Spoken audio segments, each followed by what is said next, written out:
Johnny and Justin were two simple Imagineers at Disneyland until they dared to ask the question, "Hey, Justin, is Disney diverse?" Well, Johnny, I'm not. "Oh no, we've entered the mouse!" Stormtroopers, run! "Holy crap, it's a gaggle of cookies!" Now, from undisclosed locations within the Disney park, Johnny and Justin record a podcast where they seek to answer the question, is the Disney catalog diverse?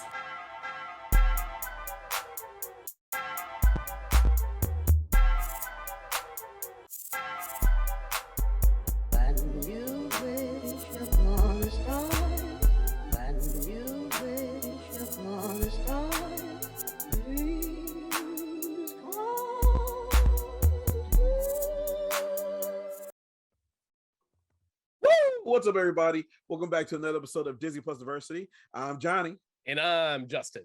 And as you know, here on Disney+Diversity, we review the Disney catalog to see how diverse and inclusive it actually is. And on today's episode, we've got I'm just saying, today's episode, this might be the best ever. Saw that Justin, coming. By the time we get to the corners, Justin, you'll agree. Yeah. Fair enough. Justin, tell the people what we're reviewing today. Today, we will be reviewing the newly released, a new update of a classic fairy tale that changes things up a bit. We're reviewing Sneakerella, which just came out on Disney Plus this year, and I saw that little sneaker that was popping into your frame, Johnny. But Johnny, it's a little peek. It's a taste. Now, Johnny, of course, this is a new film, so we don't have any kind of nostalgia or recollection of this. Obviously, this just came out. Very, very new. Yeah. Thank you, producer Stacy. But I do have to say, Johnny, as long as I've known you, you are a man who knows his shoes. Is that kind of fair to say? I don't really know, Justin. I don't know what you're talking about, Justin. I could just... My word! So let's just say, yeah. The moniker Johnny Dope Kicks is for a reason. Even before we get into this movie, I want to know a little personal Johnny history. How did you become Johnny Dope Kicks? Well, it all got started when I was bitten by radioactive Jordan. Oh, wow. Wow. Was he kind of like, bah? Like, oh! No, but seriously though, like I've always loved to appreciate the art of sneakers. Like I remember like my first sneaker that I ever got that like I truly wanted was a gray Air Force One back when I was in high school. And I was like the first sneaker I ever like really actually wanted. Like, because it's like you love design, you love the way it looks and everything like that. I feel like in high school is like where everyone kind of like figures out their style, like what they like. But then problem is those that some shoes are like hella expensive. So like most people do when they get older is like when you get older, you go back and buy all the shit you wish you could have bought.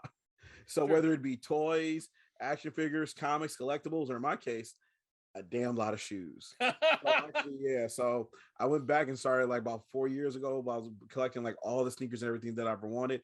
Fell in love with sneaker culture, started learning all the history of all the different shoes and properties from like Reebok to New Balance to Asics to like all these different things, and just like fell in love with the culture of it, because before the pandemic, it's just like such a dope atmosphere of like going to a drop line, waiting to get their sneakers and like picking them up. That's fresh smell out the box, talking to people about it. The community aspect of it is amazing. So yeah, super dope. In fact, actually last weekend I went to SneakerCon. Oh, really? Yeah, I posted a picture there from when I was on IG. Yeah. Oh, nice. How was that? Amazing. I was going for the purpose of actually selling sneakers, which is so dope as well, because sneakers can also be an investment opportunity. A lot of the sneakers that I bought over the past couple of years, like double, quadrupled in price. So actually I sold a ton of them, preparing for my Japan trip later on. So yeah, nice. Yay. So Johnny, when you're looking for a sneaker, what are qualities that you're looking in that you're gonna these are what makes it for me? And to be honest, like a lot of sneakerheads, one is like, the overall design, look of the shoe, the color blocking, everything like that. But also, it's a big aspect of it, again, which makes sense because I'm a writer. But a lot of sneakerheads feel this way is the storytelling behind the shoe. Like a lot of Really? shoes, like have their own individual stories behind them, and whatnot, which makes them really special. Like you saw the wall, and the thing about it is that like I have so many different sneakers and whatnot. But the pair that I kind of brought out for today's show were these like beaters right here that I've had for a minute that have seen some things, have seen some things. And like these were like my Jordan 3 Internationals, one of the earlier pairs I bought when I started collecting. And these are made in homage for like, when Michael Jordan like traveled like several different countries, like playing overseas and everything like that, Yeah. put them exhibitions and whatnot. Yeah. But part of the reason why this shoe was special is because it was at Comic-Con, I believe 2017 when I had the sneaker that I was offered my first publishing deal. And I had the Oh. shoe on when it happened. Ever since then, I've always held on to them. And so, granted, I had to turn that deal down. The publishing, the contract was hella shady. It was always a special moment for me because it was like, give me the contract. And I was like, oh no, people will pay to see my work. People will pay to distribute my work. I'm on the right path. And Yeah. so, kind of like in this movie that we're talking about today, shoes can tell a story. Shoes have a sentimental value. And again, when you like hold on to them and you like learn about them, they can do like so many dope things. So that's part of the reason why I was so excited to talk about Sneakerella. Okay. Now, that was okay. So that's kind of like what I was curious about the most in terms of this movie. Is like, so again, this is another take on Cinderella. Mhm. Obviously, Disney has a very famous one of their own. And the Obviously, second very famous one of their own. and then the second very famous one. What up, Brandy? So, it's interesting that they decided to almost do this. It's always like it's interesting to decide to take the story that pretty much everyone knows and Mhm. infuse it with sneaker culture, something that no one really has done a bunch of main. I don't know. Is there a mainstream sneaker film out there that you could think of? There's a couple like documentaries, like there's a documentary on the Jordan 1. There are documentaries on sneaker culture. They try to do this show on Netflix called Sneakerheads that was absolutely horrendous. Oh, man. So bad. Just hurts the soul to think about it. But the thing about it is that like sneaker culture has been blowing up in the past few years. Like it was already growing and whatnot popularity because like a lot of moves like different artists and people have been making.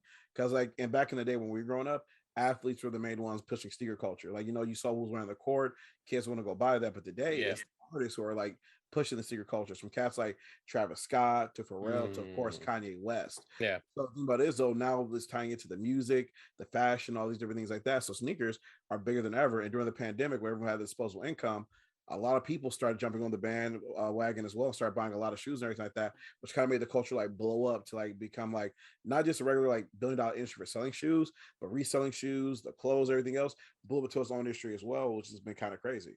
Oh wow. Okay. Cool.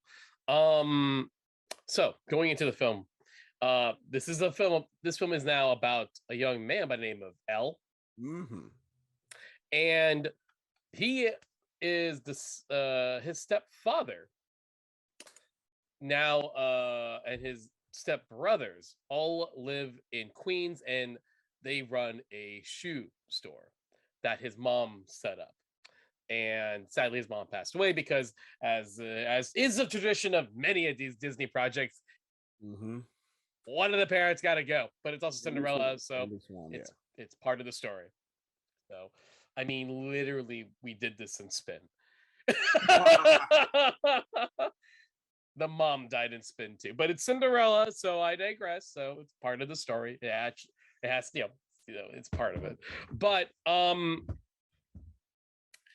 in this one though, Elle is also an aspiring. What do you call him? Like a shoe artist? Like a kind of like what would you kind of describe what Elle does with sneakers in this one? Sneaker designer. Sneaker designer. Very simple. Yeah, okay. So he's an aspiring sneaker designer and kind of gets caught up in a whirlwind of like romance and magic, all in like the span of a couple of days. It all echoes the Cinderella story. So Johnny, now again, since I've known you as a man who knows his sneakers, as a man who knows his kicks, thank you. I was kind of like, dude, we really. Oh, no one who really told us to do this. Let's give him a shout out. A mutual of ours by the name of Keith Del Mar. What's up, Keith Del Mar? What's up, Keith? He was the one who tagged Johnny in an IG post and went, "You're gonna review this on Disney+Diversity, right?" And I kind of saw that post and I'm like, "Oh yeah, we are totally doing it now." Yeah, I responded to Johnny's repost and I was like, yeah, we are doing this. We are. Not a question. The crazy thing about it is, though, to be totally honest, is that I was not looking forward to this review at all. Totally honest. Here's the thing, because I love sneakers. I love sneaker culture. But the thing about this, when I saw Disney ready to do it, I was like, oh Lord Jesus. It's going to come off like really campy, really cheesy. They're not going to do it right. Because the thing about this is, like, whenever Disney gets ready to do one of these type deals, like a lot of times they can't use the real names of things. Right. It's like we can't actually call it like, like the Jordan 1 or call it the Yeezy Boost or like all these different things like that come with all these fake shoes and fake names. It just kind of like kills the vibe of it. Was like, oh man, like why can't you just pay for the license and like kind of bring it up? And so that was just kind of got to me. Otherwise, I was a little bit worried, especially after we had done Spin. I was like, where's the history at? Where's that connection to the culture? Right, I was a little bit pessimistic going to this. However, that being said, I was very, very, very happily surprised for many, many different reasons, which I'm looking forward to talking about. What's the first thing that really surprised you? First off, they actually had the sneakers in the film. But it's that when it comes down to it, there's like so many cool sneakers and whatnot. But a lot of times we watch Disney films, if you watch the shoes the kids wear, they rarely ever wear like a name brand sneaker. Like I wear like a Nike Air Max or like, a Yeezy or a Jordan, all these different things like that. They're always just wearing like some basic Chucks or some basic shoe that could be like tagged up with something else or just something like non-name brand. But here though, no. They paid for the licensing because they had all the heat in here. And the best part about it is that opening scene where they're doing kicks is like, we talk about kicks, my kicks and everything like that, which is so dope when the homie became the literal Luke Skywalker. Fire. But the thing about it is that like, what was cool is that all the shoes the different dancers were wearing. I saw an Air Max 97. I saw an acronym Presto. I saw all these different shoes. I was like, oh shit. They did the work here. They know what's fire. They know what's going on.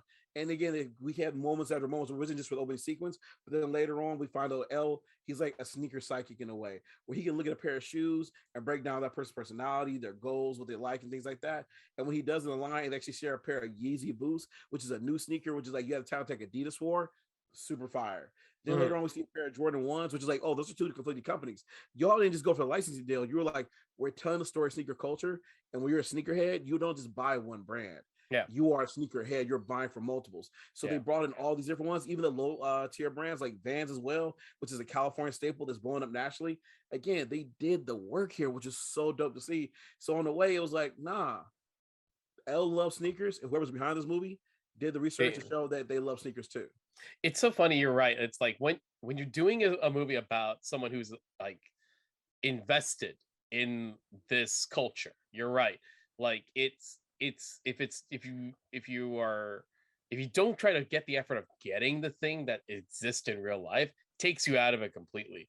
Anytime I watch any movie where the lead character is a comic book collector and they mention like a title from that movie, like a comic book he's reading, I went, no comic book is named after that. Nope. That's a guy who never read a comic in his life wrote that in the screenplay. And here's the thing, like the sneaker culture is not my world, so I don't, I didn't know how much was right, but I knew enough to go like, well, none of that took me out of it. And I feel like that's sort of an interesting thing about that is that like, okay, with Spin, our last movie we did, it's funny how both these films have a kid who has this astute observation that allows them to be really good at their chosen creative field. But, and I know I did like Spin more than you did, Johnny, but one of the things that makes Spin a problem is that they had to make up their DJs and they had to make up that world as opposed to really using real DJs and really diving into the history of it. Yeah. And that is something that I will, you kind of open my eyes to it, and I can understand and even agree that is a problem with that movie. And was dope about this film is that they read, because the problem is though is that like sneaker culture really starts in like few different areas and whatnot, but everyone agrees on the main starting place where sneaker culture took off from. But the problem is though is that you can't really do that in this film, so they got around it by creating a character of King, who's like this amalgam of like LeBron James and the person who kind of kicked off sneaker culture, Michael Jeffrey Jordan. Yeah. Yeah. So the thing about it is though is that like by creating that character, it's like you're clearly paying homage to Michael. Because Yeah. again, he talks about his rookie year, his sneaker, the form, everything like that. He did all the stuff in it. He's got the ball head. They even got John Sally, who played against Michael Jordan. By the way, NBA champion. What's up, John? So the thing about it is though is that they even like went ahead and like did that research and got an actual player to kind of bring this full circle to pay homage. Like, nah, sneaker culture started with Michael Jordan, which it would have been dope to do if like like going back to like spin is like y'all just could drop some names like Grandmaster Flash, Yeah, anything. DJ Jazzy Jeff. Like, you don't even have to give him a cameo, or you create like a fictional like judge who's like, oh, hip hop legend, blah blah blah, who started back in the day, who kind of looks like Grandmaster Flash. There's like so many different ways to kind of get around that. But the cool thing about it is though is that this movie did the work of it on so many different levels. Because the thing about it is though, like sneaker culture is a big part of Black culture. And then when you view this movie, there's so many aspects. There's not just like Black culture, but like New York Black culture that they put into here. They're just creme de la creme. I gotta say, like the casting of John Sally as Darius King is a big factor of this feeling a lot more like I can buy into this world. You know what I mean? Like it's because the head DJ guy in Spin like looked like a very generic dude. And I'm like, I guess it's one of those things where it's like, oh, you have to say this guy is the most famous, blah blah blah, for your narrative. But I watched that guy. That guy hasn't touched a vinyl ever. Yeah, it didn't help that I recognized him from from my favorite show where he played like this kind of like a singer songwriter like pop punk guy. Like, no, wrong dude. No, it wasn't. It didn't work. Yeah. And it's funny, as I'm slowly getting into the world of like wrestling and like that's becoming my new hobby.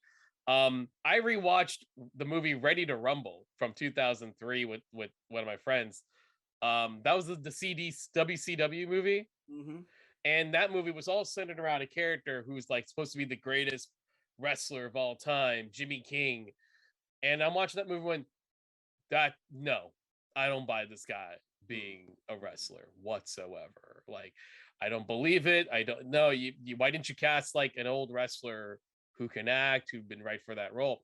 John, though, is in fact in this world. And even though if I'm not familiar with them, I buy this guy as being a former basketball player, now entrepreneur. I buy it. Mm-hmm. I believe it because he's a former basketball player who is in the light. And like you said, he actually played against Jordan. So no, you can make up your own character, your own proxy of a famous person to live in that world. But you also got to do a little bit of extra homework and cast authentically. Yeah. And the cool thing about this is that by bringing in some of the actual, like, by bringing in John Sally, can make him this amalgam because his nickname is the King of Michael Jordan, and like LeBron James, whose nickname is also King. It just gives the movie so much more credibility.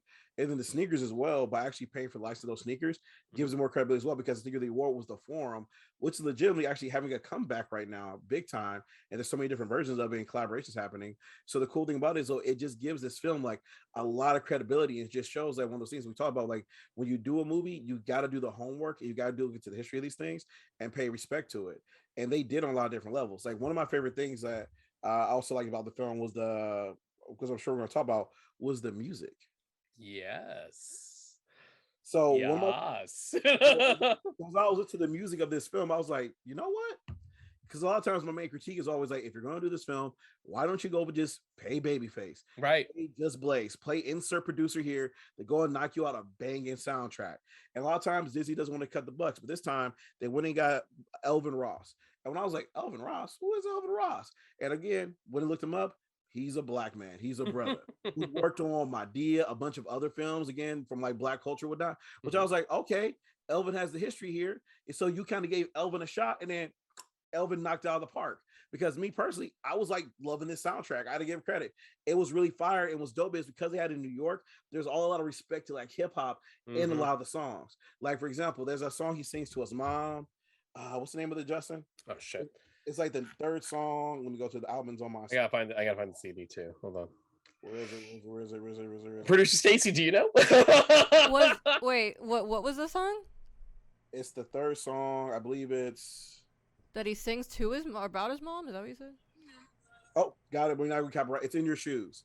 So in Your Shoes, he's like singing about losing his mom, about how they opened the shop and everything like that. And in this song, he drops 2 classic version hip hop reps to hip hop songs. He was like, "It was all a dream," like from Juicy by Biggie Smalls. Yeah. Like, and we were so fresh and so clean. Again, respect to Outkast. Just like, oh my gosh.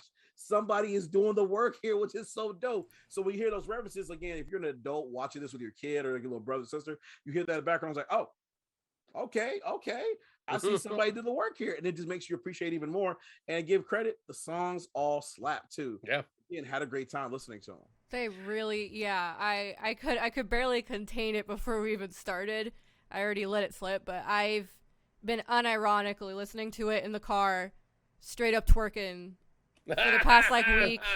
I like no it it really did surprise me. I had no idea what to expect as far as the soundtrack. Like when I found out it was gonna be a musical, I was like, oh my god.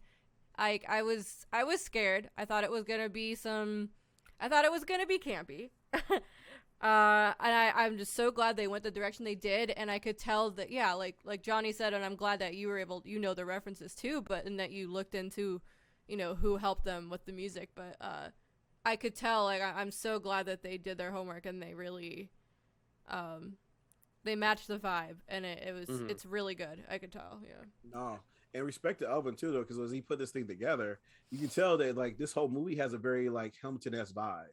It's like where some of the scenes and some of the music, we're just going to kind of like wrap out the things and just kind of let it flow and play out with the storytelling, which actually, again, like if instead of being cringy for me, I was like, nah, this works, because like there's that cool scene, we're jumping around, y'all, towards the end where John, Sally, and Elle get to like this almost like hip hop battle, which again, very New York, very Queens and everything like that. And they get to like his little battle where he's like trying to like say like how much he like cares about his daughter and like regain his Elle trying to gain his respect. So they go back and forth, like changing like bars or whatever, talk about themselves, their lives growing up, but it's like it comes off genuine. It comes off very fun. And the thing about this though is that like it's like what I call like Nelly-esque hip hop, which is like pop mixed with pop. It's like, you know what? This is fun. It doesn't need to be gangster. It still has the elements of roots of hip hop in it, but it's just like fun and light. Something's like perfect for kids and like for people just to enjoy, play in your car while you're driving along. That's the thing, actually. I almost forgot about this, but from the opening scene, the first thing it reminded me of was In the Heights. I was going to bring that up. It has that style. It has that, is the sing and rap, and it slaps. Yeah. Well, I'm so glad you brought up In the Heights, because I was absolutely thinking of In the Heights in a good way, in comparison to this movie, in the fact that like both these movies are so New York, in a really fun, positive way, but also both these movies aren't afraid of just being a musical, like living in the artifice of a musical, and just going all out and just letting the visuals be like fun and exciting, and letting the dance numbers be like full big on dance numbers. I mean, it wasn't just the music for me that reminded me. It was the choreography, it was the cinematography. They had some of those little cool whoop whoop, like it was spinning around, it was doing stuff. They had some special effects. The opening number Kicks is such a like, here's if you're the number one rule when you're doing a musical is your opening number is a statement of intent. This is what we're like, this is what you're gonna see, this is the level that we're gonna be at. So if you're a more kind of grounded musical, all right, the opening number is a little more grounded. If you're a big poppy musical, we're gonna show you. And this opening number where he's practically flying, literally flying, literally at flying, one point dancing on the air. Yeah. And like it's all this like fun choreography, well shot, and the song is dope. That is the statement of intent. I think I I get it. All right. Yeah, I get it. Yeah, and honestly, again, going back from you, like for the actual like sneaker credibility of it in the song, he's like, it was like I got out my Gucci, my Prada. He's like dropping the names and stuff. It was like he's saying the names. He's saying the names. Disney never says the names. He's saying the names, which again just adds that credibility, as a hip hop flavor. Because in hip hop, it's all about braggadocious sometimes as well. We drop the brand names of like what you bought, what you wearing, and so for him to do that, just like, oh yeah, I feel the edge of this. I see you, young man. I see you doing the damn thing. And again, in that opening number as well, they put in all the sneakers. All those dancers had on legit pairs of sneakers. Some like worth a lot of money, which was dope to see. Was like, okay, again, y'all did your homework. Y'all brought the heat with this. So respect. I love that, and I'm so glad that we have you for this, because I mean I am far from not only the sneaker scene but also the sports scene. So when you're talking about, I personally did look up to see if the guy that played King was a former basketball player, because I was like, please tell me he is. And when I saw he was, I was like, yes. Yes. But no, I'm so glad that we have you to point that out, and that's such a cool detail. Mm-hmm. Yeah, no problem, for sure. But yeah, it was super dope. So what else? Go ahead, Justin. Now of course, you know, the film is a Cinderella story. And he does have a stepfather. We'll discuss if he's wicked in a minute. But he does have some rotten core stepbrothers. And it's one of those things that reminds me of why like a Cinderella story is always a hard story for me to watch, because the step siblings, I always hate. I know that's the point. That doesn't mean I don't want them to like shut the hell up. Also, why you gotta use my name though? Like, why do they gotta use my Stacy? name? I know. I was like, no, they did not. Every time. There's a mean girl in a movie from like the 80s or the 90s. It's gonna be Stacy. There's a Stacy in the new Stranger Things movie, and I was like, not movie, the new Stranger Things season. There they threw a popular girl named Stacy, and I was like, can you fuck off? Is it? Yeah, no, and yeah. There's Zelly and Stacy. That's the stepbrothers. In this movie. I'm trying to forget. I forgot which one is the. I'll call one dumb muscle and the other jerk smart. Okay. That works. I'm trying to forget though. I forgot which one's which though. But I mean that's the whole point of those characters, right? And they're the only ones that really come off as massive one notes. But also that's why they're there. Yeah. They have to serve that purpose. By the way, I double checked. Jerk smart is Stacy. I'm sorry, Stacy. Okay. At least he's smart though. At least he's smart. At least he's smart. That's fine. Sometimes I can be a jerk smart. I'm kidding. But Johnny, what's your thoughts on Trey, Elle's stepfather in this film? Honestly, I kind of love him. Okay, now I'm curious why. Well, it's funny. Like I'm actually, as y'all know, I'm a school teacher, and right now I'm actually teaching my students. We're reading The Bluest Eye, and we're wrapping that up and everything like that. If you ever read The Bluest Eye, it's a really, really like emotional book. There's like racism, colorism, some sexual abuse, like all these heavy things and whatnot. But Toni Morrison, being the excellent author that she is, though, as she tells the story of like a lot of these characters, even the one who's perceived to be the villain, the problem, a lot of things, she gives that person's backstory, which is like tragic. And so when you read it and then later on he commits a violent act, you're like, you know what? He's terrible, he's evil. But I now kind of understand why he did this, why it led to him becoming this way. And so with like a lot of these movies, especially with Disney movies and like these fairy tales, it's like the stepfather is just like, or stepmother's just evil for no reason. Like, oh, they're just a bad person or blah, blah, blah. But here they take a moment to actually develop the backstory. Here was like, nah, I'm sorry. I'm not just being mean for no reason, but low key, I'm still grieving myself. Yeah. And I was taking it out on you and I was wrong. Like, granted, he's wrong, but it kind of goes to the old phrase we've used before, is that hurt people hurt people. And so with the stepdad, the thing about it is that he's hurting himself. And so he's outwardly hurting Elle by limiting his dreams, by like putting him on punishment, but not listening to him. But again, a lot of it's because like when he looks at Elle, that reminds him of the woman he loved. that reminded him of like everything he lost. When he looks at that store, it reminds him of everything that they could have built together, but they no longer can. And so he just kind of wraps himself up in like his work, getting out of there and all these different things. And so it creates a really wonderful motivation and creates a nice like three-dimensional character and a nice character that has art to himself in the movie as well, which is like dope to see. So it took a pretty bland character and actually built them up and add some layers to him.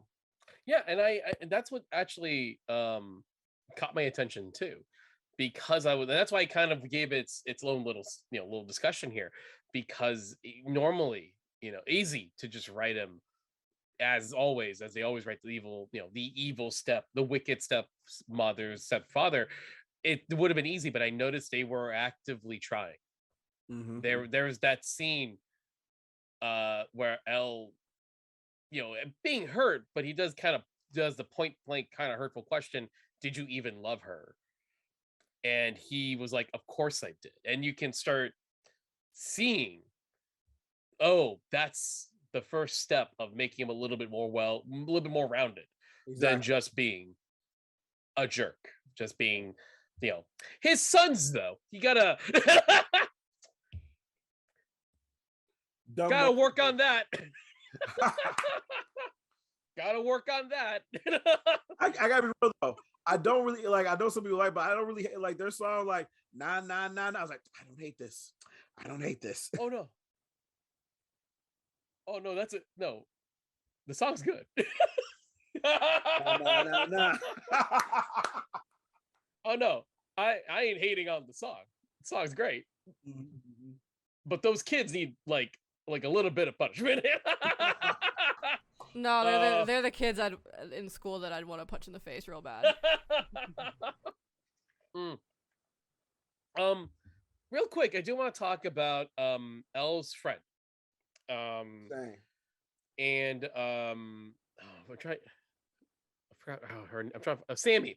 Played by Devin Dakota.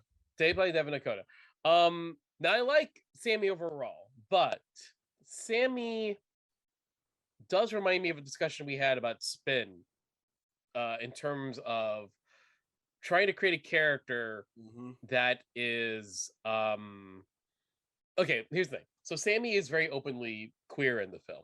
Yep. And again, great. That's awesome.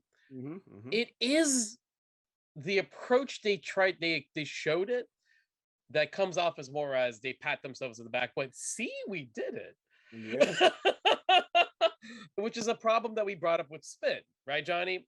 As if you guys recall, if you haven't seen our Spin episode, when we talked about in Spin was that the lead character, who's Indian American, she has these wonderful friends, and these are friends who are open-minded and will try everything and have no anything negative about this or that, and they're so open-minded, so easy to understand and super supportive.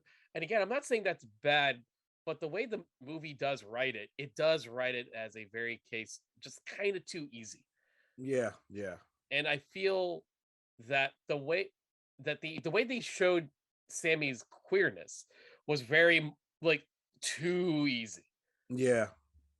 And I'm not saying you couldn't have done. I say there was a way to do that without being on the nose about it. Yeah. And I agree, like because I remember I brought it up during Spin, because it just feels like a lot of times where like they're incorporating diversity, they're just kind of going down a checklist. Right. Like, make sure we got a black one, make sure we got a brown one, make sure we got a gay one, make sure we got this. And it's like, cool, now let's make the movie. But the thing about it is, though, is that when you do that, though, you're taking out like the genuineness of and the storytelling aspect of it, because diversity can incorporate like a lot of different modes. As we've learned from one of our viewers a while back, they dropped in our comments, there's also mental diversity as well. Like having somebody with like ADD or like ADHD or some type of Asperger's disorder, like just a variety of different ways you can approach it. So the thing about it is, when you do a movie, you don't have to include everybody. Like, think about this, so you can tell a stupid movie and be like super diverse, but guess what? You don't need everybody present to do it. And we've reviewed those type of movies before. Like, for example, like when we talk about what's Brenda Song's movie, Wendy Wu. Yeah. It's like going back to Wendy Wu. I don't think there's any black people in that movie, but it's still hella diverse though, because the story you're telling. You don't need black people in that movie or Latino people. It's like, no, you got Asian American cast. They're interacting with people. They're telling a story. Like, yeah, go ahead, do the damn thing. But go ahead. The thing about it is, though, is that with this one, is like with this character, the thing Sammy, I kind of have a problem with is the fact that, like, okay, you establish that she's a gay character, you establish that she dates around a lot, but I kind of feel like I figure out like listen to other podcasts throughout the last couple of weeks about just like gay character representation. The reason why I had a problem with this is because like when you get ready to tell this story, like share it in other places, because she's only saying it and you're not showing it, right? You just take it out. And that's kind of the problem of it. It's because Mm-hmm. think about it is that like when you release this overseas in some country that may not be as open-minded to it, guess what? You're just going to change her dialogue to where she says, I have many boyfriends, or I have many this, or I have to do a lot of chores, which is like, damn, it's like shaming in a way. It's like you're not embracing the culture. And so like it's almost like you're still hiding it in a way, which is still problematic. Yeah, it's just saying it doesn't give yourself the pat yourself on the back. You get a gold star. Congratulations, you included this representational character. If Sammy, if you took out that line, Sammy remains exactly the same. The only thing you've done by having her openly point out her queerness is taking her off the playing field as a romantic interest for Elle. Yeah, and that's not helping.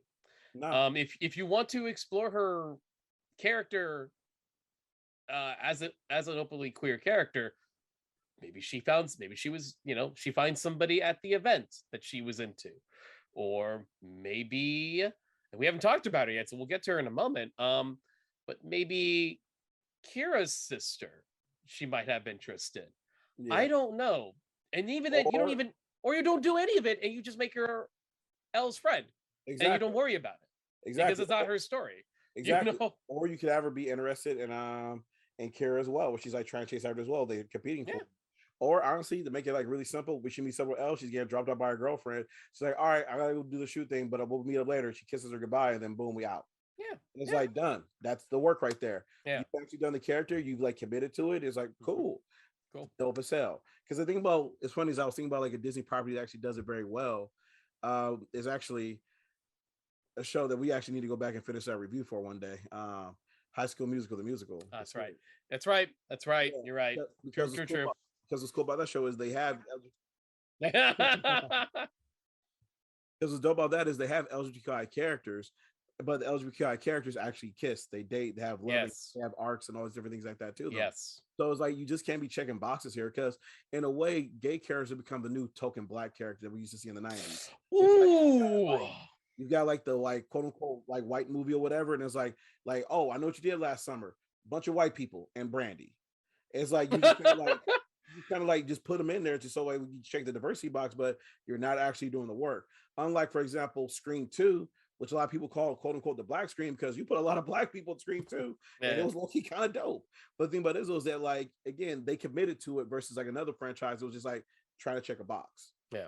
And so that's the thing. And plus also just for me personally, the way it also becomes problematic because like when it feels like you're trying to check these boxes, it feels like you're just trying to take people's money by pandering to them, which can be like problematic as well. So it's like, if you're going to commit, you've got to fully commit to it. Yeah. So if you're going to play in this character, have them hold their partner's hand, have them like be dating somebody, just have something going on. Again, it doesn't have to be part of the main storyline, but by just throwing that in as well, it's like, oh, okay, you're actually committing to this, especially when you send it to other places. Yeah. Because a lot of times the most important aspect of representation is people seeing it. So that we begin to understand that, oh, this is okay, this is normal, I need to accept this. But when you just put it in there as like a throwaway line that you actually don't show, it becomes really easy to edit out when you send it to different places, and people's ignorance is allowed to stay. Yeah, no, 100%, 100%. And I guess this is the thing about, like you said, I think you nailed it in the head when you said being the queer character is the new black sidekick of the current era. And the fact that it's a really easy thing to check mark that box and see we did it. And like another example I think of that's poorly done is the Power Ranger movie from 2017, where they decided, oh, the Yellow Ranger is lesbian, she's queer, and we see no sign of that outside of a monologue, and a monologue that just does the same, queer trope sadness. Oh, I came out to a girl, she doesn't like me, and then we moved to school, something like that. And it was just very lazy, know.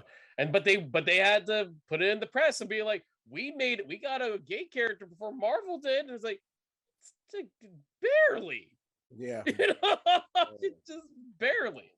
Well, what was dope is like it's kind of funny. That show is doing really well with it right now. And here's the thing: when we critique this, we're not trying to tear you down. We're bringing this up so that way you do better next time. What it is though, we see you attempting it, but we want you to get it right on the next try. Because somebody who did a really, really good job of this, Stranger Things. You look at Stranger Things season 3, they introduced their first LGBTQ character. I got to think back, is it the first? But I believe that's the first LGBTQ character. Yeah. Was Barb? I don't think so. Okay, but again, I've not seen. Yeah, Barb was one or two. Barb didn't get a chance to say anything. So justice for Barb. Justice for Barb. But you know, though, I've been away too long that I still haven't. I don't remember season 1 or 2, but season 3 when they introduced the LGBTQ character, they establish it. And it's kind of a plot point where it's like, again, it's kind of thrown in there, and again, it's like, wait, are you crushing on me? He's like, no, I'm gay. It's like, oh. And that's kind of like the bonding of their friendship right there, because she comes out to a person who should kind of be beefing with beforehand. Now when we get to season 4, that same Gary character actually has a little bit of an arc. Not even really arc, but it's just like, oh, she's crushing on somebody and she doesn't know how to come out to them or like talk to them. And they bring in a really dope aspect of it by showing it in the 80s, because they show that like she's like, I can't just make a move on somebody. You make a move on somebody, get rejected, cool, you move on with your life. I make a move on somebody and she's not gay and I get rejected, I become the town pariah. I become the person corrupting kids. And it's just like, damn. And that's just like a throwaway line they're doing right there, which shows a lot of understanding of LGBTQ experience, especially in that time period. And it shows you the struggle they went through. By throwing that one little line right there, you give what you've done with this character a lot of credibility. And guess what? In later episodes, she's no longer crushing anybody because they're dealing with the upside down and fighting demons. That shit's on the back burner, son. We just got to save the world.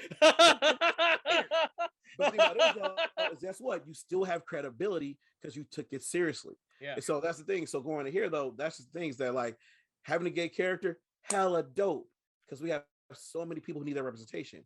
However, you got to fully embrace that representation. You got to ask yourself, is this person truly representing that culture? Are you actually putting on full display for no matter where you sit in the world? Yeah. Okay. Very good. Very, very, very much agree on that. Now let's talk about Lexi Underwood, who plays Kira King, the daughter of Darius King, and taking a little cues from a different Disney fairy tale. She's got a little Jasmine in her story in this movie, because she's kind of running around with the people and kind of not letting herself known who she is. But Johnny, what's your thoughts on Kira? I kind of love her. I think it's dope. I think That's she's fair. awesome. I do. Yeah, she's great. I love the fact they got kid actors. These aren't people saying like, I'm 17 when I got 2 kids of my own outside of this. It's like, wait, what? Huh? It's like, no, they're legitimately like all teen actors. And so again, like, which is dope to see, give these kids a chance to start off. And then what's also dope is like, you know, like you said, like it's a reversal of the role. She's playing the role of the prince. So when it comes down to it, she's searching for the man she loves, which puts the woman in a power position, which is like usually with Cinderella is like the prince, you could like look at it as problematic. It's like, oh, she's a prize to be won. She needs to go be rescued and so forth. But no, in this situation, she's taking the reign. She's like, no, I like this boy. I'm going to go after him. I'm going to use my resources to go after him and do this, and which is dope to see. And she's not just trying to establish herself. She's like, oh, I just want to be rich or whatever. She's like, I'm trying to establish myself within my father's business. I'm trying to carry on his legacy. I want to be part of this. I want to make business decisions, which is empowering to see a woman do. And her sister's already doing it. So like when we see these characters, it's like, damn, son, like not only you passing the Bechdel test, but you're showing us positive imagery of females in power positions in business and women of color that we need to see more of. And it was like, damn, I'm on board with this. No, I agree. And I feel like the story of how her and Elle meet, it's cute stuff, but it's fun. And I think what makes it great is also kind of does sort of override the general kind of the general problem that we take with the Cinderella story for granted is so like the prince meets this girl one night, they do a couple dances, and then he like madly falls in love with her, and then like, you know, she disappears and he's off to fight. It actually gives them a connection well before that. And I like that scene where they're up in the shoe museum kind of, and he's nerding out over all the what's in front of him. Yeah. And he's like going like, you've worn those, right? And she's like, no, come on. You have had to have at least once. And she's like, okay, yeah, maybe once. And I'm like, yeah. No, and I like that stuff. That stuff felt good. It felt authentic. And they got good chemistry. And hey, you know what? Disney being Disney, they also found a way to slip in a little bit of their version of the Cinderella story, because they did their take on a dream is a wish upon your on your hearts in their dance scene. Yeah. So yeah, your dream is your heart, wish your heart make. Thank you. So yeah, that's fun. That's fun. I even love the fact that like when he goes to, like the big dance or the big ball or whatever, it's like he doesn't just wear like a suit jacket. They give him like almost like, you know, a princely suit jacket or whatever to wear. Yeah. Like a little bit of style to it. It's like, okay, that's kind of dope. It's like you're still nodding to your Cinderella like roots here and everything like that, which is kind of dope to see. And I love, like you said, I love the chemistry on screen, because there's that dope scene was like they go up there like talking. They like it's like, so they're walking, they're looking for each other, they find each other. And then when they see each other walk by, everyone in the room disappears. Yeah. And the music hits, and they're just like circling each other. And I think they go back to the best ever, right? The best ever, best ever.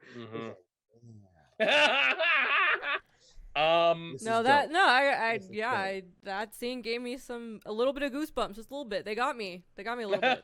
Yeah. No, Johnny, diversity, yes, talk. We're going on this, but I do have to feel like the most important question I have for you is, what did you think of Elle's shoe? Well, everybody, that's been tonight's episode. So follow me at Johnny P. I'm talking about the big. Wait, talking about he the had one. 2 of them. No, okay. The first one of the two shoes. Okay, so here's the thing. I have a picture of the second one. So my thing about the shoes is I like the first one. Only like sneaker-esque critique was just like, all right, you're doing a movie called Sneakerella, you're doing this with Disney. Just go ahead and commit to like a sneaker brand and release a shoe. Like release a shoe. Like I think that might have been dope if they had teamed up with Adidas and actually designed a shoe. The movie shows up in the movie, and then they actually release it so we can go buy it. Right. I think they kind of missed out on an opportunity right there, but you never know. Sneakerella 2, hopefully they go ahead and do that and follow through all the way. Now, with that said, I'm not that mad at any of the shoes design, because why? It's a Disney Channel movie. Right. It's made for kids. It's got bright colors and everything like that. And it's got some cool concepts. Like the fact he put the city and the soul. That's pretty dope. Yeah. And like going back to it, I said the most important thing about sneakers is like storytelling. Like this Jordan 3 is like, the red, white, and blue for the international and everything like that. The box it comes to is not a New York Jordan box. It's actually a blue box for like a US passport, and it uses passport paper on the inside. Like the sneaker, the lining is like stars, like represent like the stars and stripes and everything. Oh, sure. Again, this is not Peter, and I've worked for years, but again, it's like there's storytelling in here. So when he designs that shoe, like again, is it the best looking thing? Nah, but it's cool though. Again, the kid's like 17. Another part about too is that like there's storytelling there. That sneaker represents his neighborhood. Yeah, the elements are there, and it's like, nah, dude, that's what you're supposed to do when you design a sneaker. Like some of the most. I was really able to appreciate at least like the process he went through to make the shoe. Like him jumping around all over his city, grabbing things from different businesses, grabbing inspiration from different things. Like, how he had someone help to make the little city, and he went and bought the LEDs from here. And I thought that was pretty great. I actually like the scene where Darius is looking at the shoe, and then he sees the logo of the restaurant that Elle took Kira to. And they established that Darius grew up in Queens too. He just hasn't been in the area since he got his fame. But he saw the logo of that restaurant with it. Hey, I love that place growing up. He's like, I took my wife there on our first date. Yeah. And I like, oh, that's really cool. But that's the dope thing about storytelling in sneakers is like when you design a sneaker that has like the actual storytelling of a place, you look at it, it just like brings back nostalgia and nods to different things like that. And it's like that's what's supposed to do. So when he did it, like I don't see like both shoes. I was like, these are dope. These are kids' shoes. And you got to remember, like this level of Disney movie is like made for like tweens or like younger kids or whatever. So that's a total shoe that you be like, nah. Like if I had a 10-year-old kid, brother, or something like that, you want those shoes? Yeah. It's like, here you go. Don't you want to wear them? No.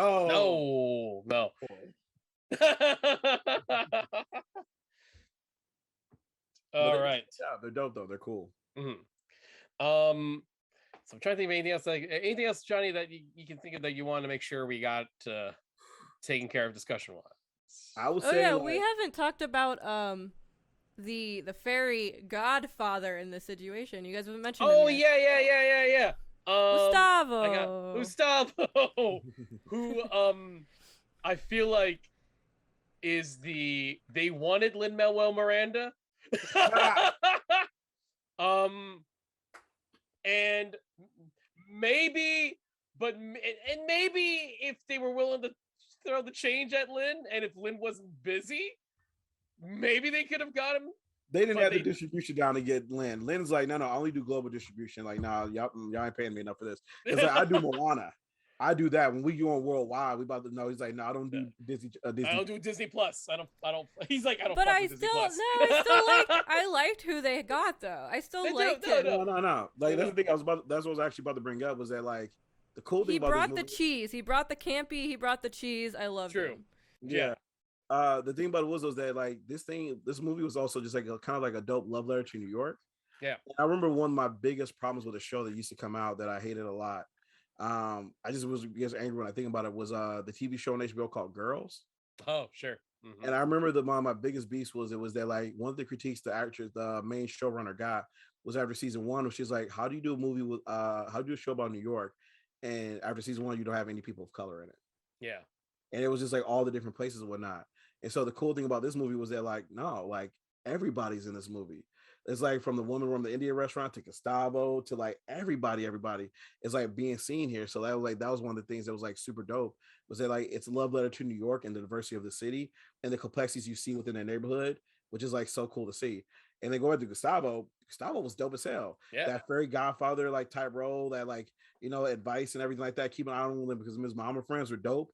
I was low key at times like, is it racist that he's a gardener? I don't know, but I'll let somebody else make the call on that one. Yeah, not my place to say, but our friend Tony Sanchez to give us her reply on that one. Can I point out like a really I don't know, just a very specific detail about part of the story that stood out for me personally? Sure. Yeah, it's such a specific thing in the script, but so when they're dealing with the situation, or Kira's dealing with her dad about the whole like trying to get Ellen there, she tells a little lie where her dad is saying, well, does this boy have experience? Like, has he worked with brands? Does he have like years under his belt? Blah blah blah. And she's like, sure.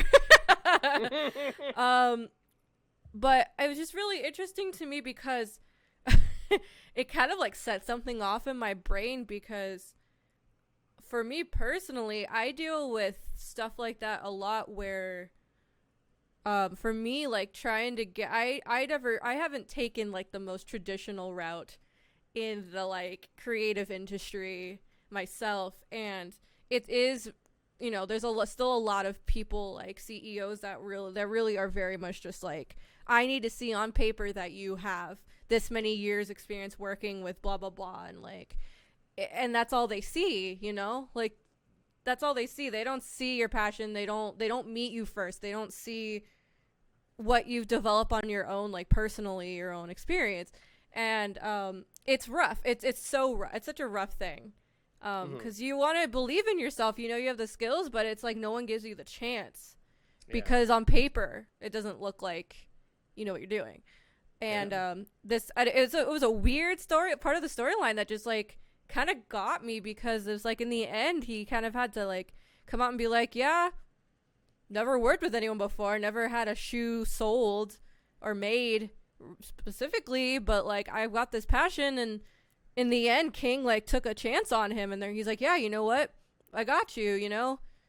And I don't know, it was nice. It was kind of like a weird breath of fresh air for me to see like them showing in like in a Disney movie made for like tweens that like, hey, like, you know, I don't know, that thing of like experience, quote unquote, isn't everything kind of a thing. Yeah, there is sort of a, go ahead, Johnny. Yeah. I would say like I agree, but like I think it's a little bit, I think it's multifaceted as well, because I agree with you, because all three of us work in like creative fields. But I think the thing about it too is like, because you're right, like a lot of times, like when it comes down to this, the people ask, "Do you have experience? What have you done before?" Before they let you in the door, because no one ever wants to give you like your first break because they're taking a gamble on you and everything like that. Yeah. But the thing about it is though that he did that I think is important that everybody has to recognize that you have to do is that you have to keep working on your own.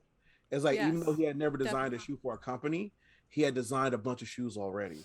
Yeah. And we saw his talent. We saw his talent on the train going over there. He used to design with it before his mom and everything like that. He designed the pair he was going in that night. So he had a lot of prior knowledge. So the thing about this was that like even though his goal or dream hadn't come true yet, he always kept working towards it. Yeah. Which I think added on to that is what you always have to keep doing. Because you just never know when opportunity is gonna knock. Yeah. The thing about this is when it comes down to it, like comic books, film, music, no matter what industry you work in, it's always like who do you know?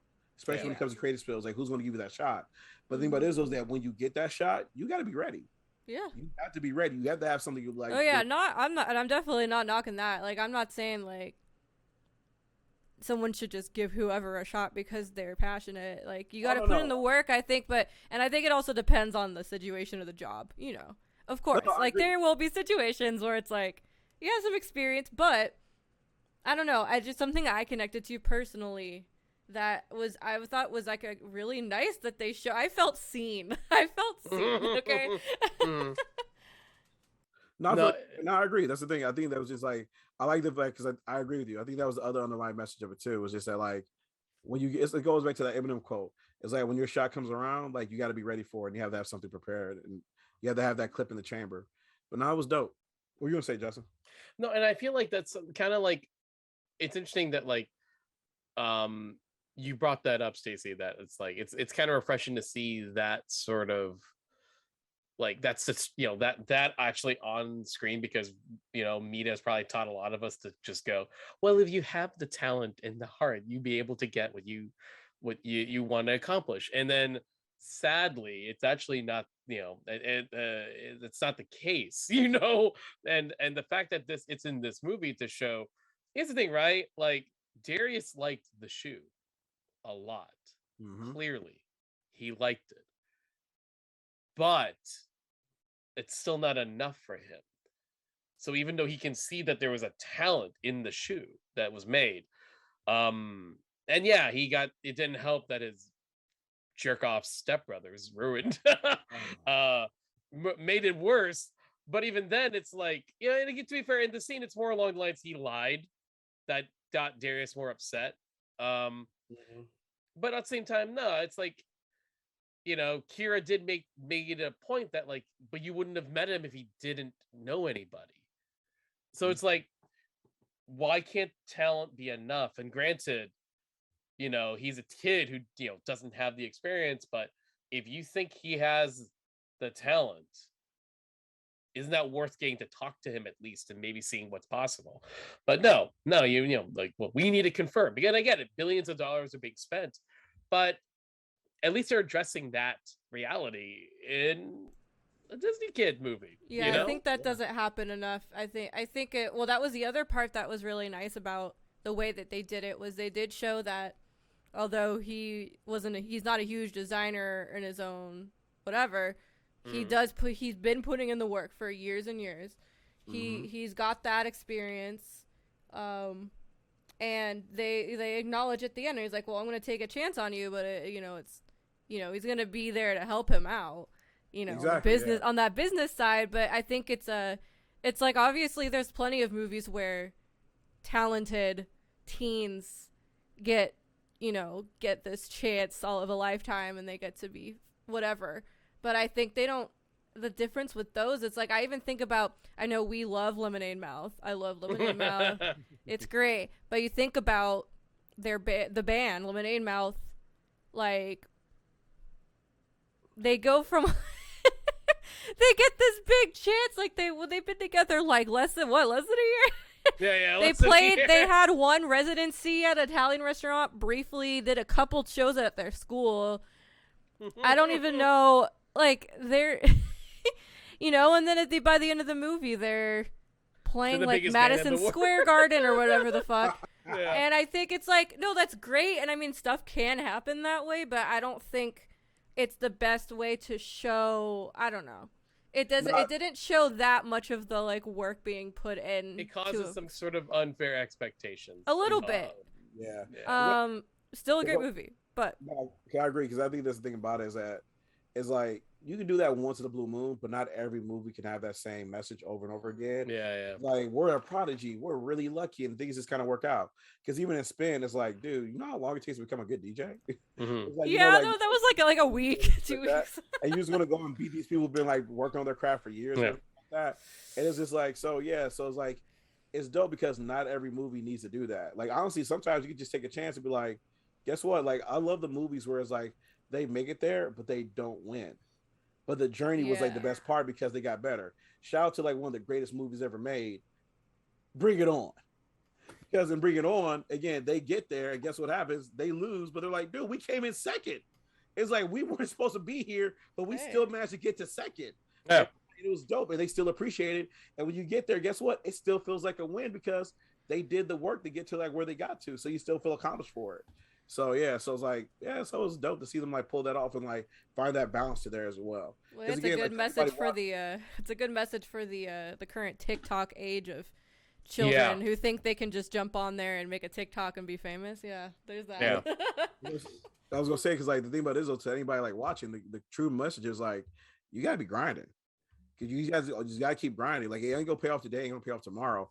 But if you keep grinding, like, eventually you'll get a chance, and when that chance opens, you'll be ready for it. Like, one of the best things I think to watch right now, which is kind of out, and granted, homie's very problematic right now, especially of his mental health conditions. Kanye West, they put a 3-part documentary called on Netflix called Yay. But the very first episode tells the origin of him trying to get the college dropout, his first album put out there, and it's crazy to watch him go into places, play Jesus Walks, All Falls Down, these like classic songs for people, and they're like, yeah, that's cool. I mean, I don't think anything, but that's cool. And they kind of brush him off, and then by the end of that first episode, you're like, oh shit, he made it, and you see like the joy. But again, he was grinding that whole time, putting in the work. So y'all, you gotta be grinding, you gotta put in the work. Yeah. Woo. All right. Anything else? Anyone has that? I think there's just a lot of good stuff to talk about. A lot of good conversation that comes from this movie. It's a good movie. So, I will say the film's director is Elizabeth Allen Rosenbaum. I'm not familiar with her work before this film. Other than like a couple of like, I'm looking it up, like she's done a couple of like feature films already before this movie, so she's not inexperienced. And I'll say that like it's the movies that didn't make me go, yeah, have her direct a sneaker culture spin movie on Disney. Like she did Aquamarine, if anybody remember that movie. Oh, wait, Aquamarine or Aquamarine? Oh shit. Aquamarine. I'm sorry, but that's a cult classic. Yeah. For an age that's clearly too young for me to be jumping into that movie. Ramona and Beezus from 2010. And then like one erotic thriller, which that was not the trajectory. I saw her. But it sounds like she has some good experience with like very good coming of age stories though. Yes, yeah. She has, and it's funny because like her first 2 movies are they sound like Disney films, but I don't think they were officially Disney movies. So just by accident, she ended up making 2 films that feel very much that would have came out of Disney very organically, but this is her first official Disney feature I can see. But regardless of that, I think she did a good job. I think she knew what the assignment was, and just had fun with it, because the movie moves. It moves fast. It moves quick, and it's got a lot of fun style and visuals to it. I gotta say, I hope she kind of blows up after this. Yeah, I'm looking at a lot of stuff that she's done, and it's all stuff that I'm like, that's actually pretty. These are all good shows that she's worked on. Yeah, like you said, Gossip Girl, Vampire Diaries, now 210, Franklin the Bash, like kind of like a cloak castle, which is a really good one. MacGyver, the new one. She worked on The Exorcist, and honestly, like part of the reason why I think she was like comfortable working in this world, especially with people of color, she worked on Empire for a couple seasons. and that's a big one too. So like, yeah, she's been doing it all work, and so hopefully after this, like she gets a chance to do more stuff, and maybe she may get like bigger budgets and everything like that. Because I give her credit, like she did her homework here. Like as the director here, she did her work. She's like, okay, if we're going to tell the story, like what can I borrow from? What can I like steal from? What can I learn from to kind of put this together? And also she hired the right people. Like again, going back and hiring, what's somebody's name again? For the music, right? Elvin Ross. Yeah. Hiring Elvin Ross to do this that was the right move. So again, all in all, they did a good job. And also I think what kind of helped too is who's in the writers room, because I see all these names here, but the one black dude who was in the writers room was George Gore II. And do y'all know who that is? I don't actually know. You remember Damon Wayne's show My Wife and Kids? Yeah. His son, Big Head. No. Writers room. No. Yep. What? Yep. Yep. I'll be danged. So Good for him. Yep. So he's been here since the story phase to the screenplay. So this might have been his brainchild that he just had a story idea about, but it's like they brought these other people to help him put together. But again, you had people of color in the right spots to pull this off. You had them in the roles, you had them like in the music production, you had them in the writers' room. Like this is low key what we always be critiquing and saying other things needed to do. You know, and here's something I kind of want to bring up. When we did now Spin the Spin which we covered recently, that's a Disney Channel movie. This is a Disney Plus film, and as Johnny pointed out on our Spin episode, the difference between the two is that Disney Plus movies is got to be movies that they hope they could convince you, the viewer, to buy that streaming service. Whereas Disney Channel movies are made for the Disney Channel, right? And I think that distinction is very interesting to me, Johnny, because Spin looked pretty good for a movie that came out in 2021. Also a film that came out probably made during COVID. And hey, you know, obviously camera technology, blah, blah, blah, blah, blah. It just looks better than Eddie's $1 Million Cook-Off, right? So that's just how it's going to be. This movie, Sneakerella, got money behind it. Oh yeah. Oh yeah. You know, lots of money. And I feel like the interesting situation with this movie is the question of, okay, what constitutes a theatrical release and the new era of streaming home video release? And I could say that maybe, even though it wouldn't have the sneaker culture that we currently have, 30 years ago, maybe they would have released this in theaters. Maybe. They would have considered it. It would have been, you know, maybe not like a big blockbuster, but maybe a solid money getter at their hopes, right? This is like maybe late 90s, early 2000s. I could see a version of this movie being made for the theaters. Now sadly, you know, everyone's not sure about movies like this anymore. And so here's where I feel like this is the good news about streaming services, whether you like them or not. And the fact of the matter is that at the minimum, at the current moment with streaming services, they're greenlighting movies that have a better shot possibly existing with an audience here than be considered a failure in theaters.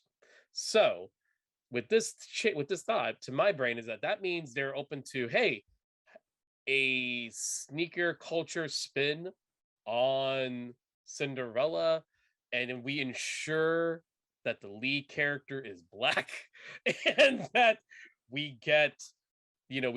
do the homework, and we can get, but we have the money to get the rights to say the names, but we can also do a big budget on the musical numbers, et cetera, et cetera, et cetera. This is the positive of the streaming culture situation, the streaming world situation. There, they can go, hey, you know what? This will find its audience on Disney Plus, and that the folks who are paying $7 a month or $8 a month and who are waiting on the next season of Mandalorian or the next Marvel show or the next whatever, maybe there's a higher chance of them watching this movie than this movie finding an audience in theaters. And it'll be considered that, oh, it's a good movie, but too bad no one saw it. Yeah. And I think that's the spin on that. It's the positive spin on looking at that. This is now giving a chance to a movie like this to do it the way that they did it, that we clearly liked. And it's giving them a home that they can feel confident giving it, you know. Would it have done well in theaters? Maybe. But it had to do some really clever marketing to convince people to see a hip-hop musical that's about sneakers. But more people are willing to watch this at home and see if they're going to be giving it a shot, as opposed to spending $20 at the theater, dealing with COVID, dealing with, you know, like, I'm saying this does give an opportunity for something like this to exist.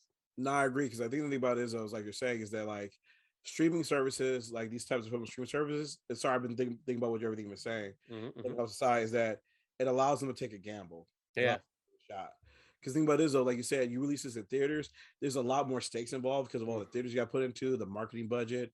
It's like all things you got to consider. You got to send people out on like a lot of more press tours and everything like that. There's just a lot more variables to it. And then if you throw something on Disney Channel, you just kind of throw it there. Yeah. It's like, what's that on the wall? Oh, look. Oh, it's like better luck than ever or whatever. Just like Halloween Town 2, like you just throw it on the channel. Right. It's kind of hope for the best. And if it hits, it hits. But with the middle ground seems to be the Disney Plus stuff. Because with Disney Plus, they put a budget behind it, which is nice. They also market it as well, because as we pointed out at the beginning, Keith, our friend, hit us up and posted about it because he had seen it somewhere.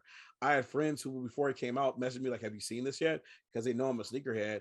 So they've low-key done the work where they were like getting this out in front of people. So yeah, so like it's kind of getting that middle ground where it's like we're not exactly made to a theatrical release, but we want this to bring people to the channel, so we're gonna put the stuff behind it that we need to be. Yeah. And hopefully they keep doing that. Like they look at this as like the bar in a way that their Disney Channel stuff kind of steps up a little bit too, though. Yeah. Like, look at this, like you look like they look at this like, oh, okay, these are the notes that we missed. These are mistakes we made. The next thing we make, we kind of like take a note from Sneakerella and just keep doing better and better.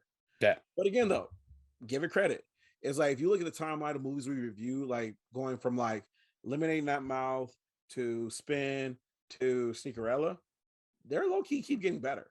Yeah, they're getting a lot better about how they're doing things. Get great. Doing better jobs of diversity, having like stronger female roles. They continue to do a good job. So honestly, like I'm not that like worried about some like the Disney Channel programming as they're like doing some stuff right now, because again, they're doing a really good job progressing, keep going forward thus far right now. Like I have to sit down and think about it. There are a couple things I say that we sit down to actually like review. We might give like a sleep to, like maybe some of the newer things they're just putting out for like some of the other franchises or whatever, but we'd have to take a look and talk about those later. All right, Johnny. So as you know, like so y'all, it's that time of the show where we go ahead and we give our rankings. So here in Disney+Diversity, once we watch a film, we either rank it as woke, means diverse, inclusive, and puts the genre forward, or it's waking, mean it does a good job, but it makes some mistakes along the way, or it's sleep as shit, which means it's more problematic than a Donald Trump rally. Yeah, these things are happening at the NRA. Yeah. Ooh.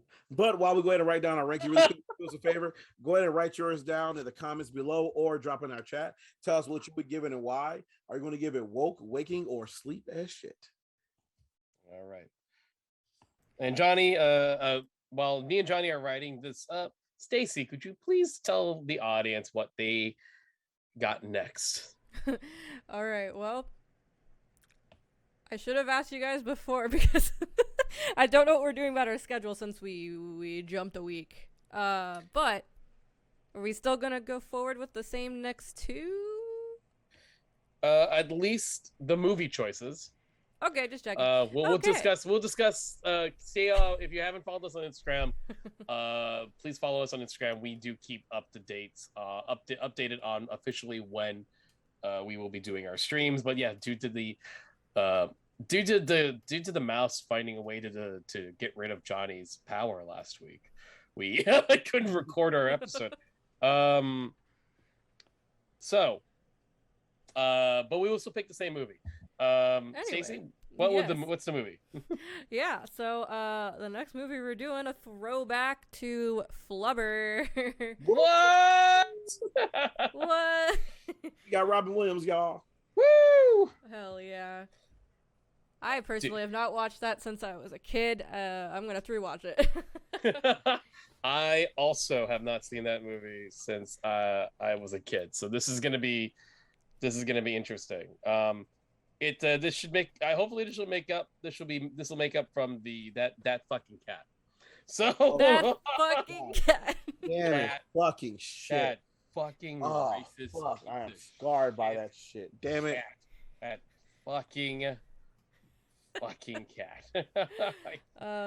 I was gonna throw some interesting thing out there when I was. Oh, please. No, it was just weird. When I was grabbing photos for the stream, I saw some interesting like articles that were written about Sneakerella before it was even anything was out about it. Oh, okay. I think maybe the trailer had come out. I don't know if it was just the announcement of the movie or if the trailer had just come out. Movie wasn't out yet, but I don't know why, but there was a lot of people thinking that this movie was like just straight racist. Really? Yeah, the headlines were all like, "Oh, of course they're doing a movie about sneakers, so it's going to be about black people, right?" And I'm like, what? Hello? People they thought it was racist because they just thought it was racist because they had black people in a movie about sneakers. That's I don't know. At least like watch the movie to see how they do it. I don't. These are the. I was confused that I don't know. I don't know how any of these people felt after watching it, if they even watched it, but if they even bothered, yeah. It's one of those things where it's like there are roles that like you do where you can be like, okay, that's a stereotypical role like that people have done before over and over again. But also, I was like, with this one, like, how many movies have they done about sneakers? Yeah, like, they haven't done that many. So the first few, the culture itself comes from like this one black people. You should make it about those people first as you begin ahead and do this. It's like doesn't make any sense. No, it doesn't make any sense. Yeah, plus it ran deeper than that. I mean, you know, they had the whole community in his city. They showed everything, everyone. Yeah, like it's how do I say typical of the internet too. Yeah. To, no, people are just very ready to jump on Disney for literally anything. Johnny, I am ready when you are. I'm okay. Here we go. All right. So again, we're going to view our rankings to the screen of camera on 3. So again, we either ranked it as woke, waking, or sleep as shit. Here we go. 1, 2, 3. Boom. Woke AF. We need some same-sex kisses. I drew a shoe though. Did you say almost best ever? Is that what you put? No, I said almost best ever. Almost best ever. All right. Johnny, go ahead. So all in all, I'd say the movie was dope. Again, from a sneaker ad like aspect of it, it represented sneaker culture in a great way. It also paid respect to the origins of sneaker culture, where it starts with like Michael Jordan, the black community. So this was dope to see the love and passion for it there. Actually bringing the sneakers and some of the designs and whatnot were awesome and dope. So I think they did a great job there. It passes by the wire test. As I've told you, the wire test is we have 2 people of color talk on screen about not white people, and it does that several times in a great way. In addition to that passed the Bechdel test on several levels. They do a really great job with Kira and her sisters, which are awesome, as well as like other characters we see throughout the film. And then honestly, like again, it was just a good film too, though. Like you had everybody kind of represented, from his like Asian American best friend to Gustavo. It's like you just checked like a lot of boxes, but like in an authentic way. My main critique, as I said before, was the fact that like when the LGBTQ characters were getting too comfortable with saying, "Hey everybody, my name's Jim. I'm gay. Moving on." Like what the fuck just happened, Jim? Jim, why'd you say that? That nothing to do with the conversation we were talking about. We asked you what type of chips you wanted. Oh, I want Pringles. I'm gay. You're like, wait, what? Oh yeah. We just need to do a better job of that. We need to do a better job. I'm imagining a fucking talking shoe now. Hello there. Hi, Jim. Representation. Cool. Good job, Jim. We fixed it. I'm checking the box. Box checked. We're so Destroying racism! Yeah! Good job, Jim. Could have done it without you. Oh my goodness. Our new recurring character, Jim, the check boxer. Jim the diversity shoe. Jim the diversity shoe. That's some fan art. We need that fan art, chat. Fan art, please. Anytime anyone's ready for that. Also, it looks like we got a new viewer, USS Requid. Hello. Hey, that's Joseph, my friend. Oh, hey. Oh, what's up, Joe? You met him at my birthday. I did. I appreciate the lurk and the bubble gum. If you were chewing the bubble gum. So yeah, no, Johnny, I agree. I can't really add much to that, other than the fact that, like, I think, it is funny because, like, you're talking about there's a gradual improvement when we watch these movies, and it's like I liked Spin, but I had a lot of problems with Spin, and you had like a lot of good points with that. And yet the movie that came out quite literally the year after, which shares some elements of Spin, didn't do a lot of those problems. Did one thing that they kept that was still an issue they got to work on. But there is gradual improvements, and the authenticity of the culture they're representing feels real, from the casting to the music that's written for the musical segments, and even though I'm not a sneakerhead, I could feel what they were talking about was more true than the opposite. I don't know anything about the DJ culture world in Spin, but I felt that one, I felt the fakeness of it, and this one I didn't, and I approve. I think it's a continuation of fixing it and getting better at it. And movie was fun, a lot of fun, big time. And the soundtrack is good. The soundtrack is definitely good. Go check it out, y'all. For sure. Okay. So we'll be looking forward to talking about Flubber. Looking forward to talking about Robin Williams.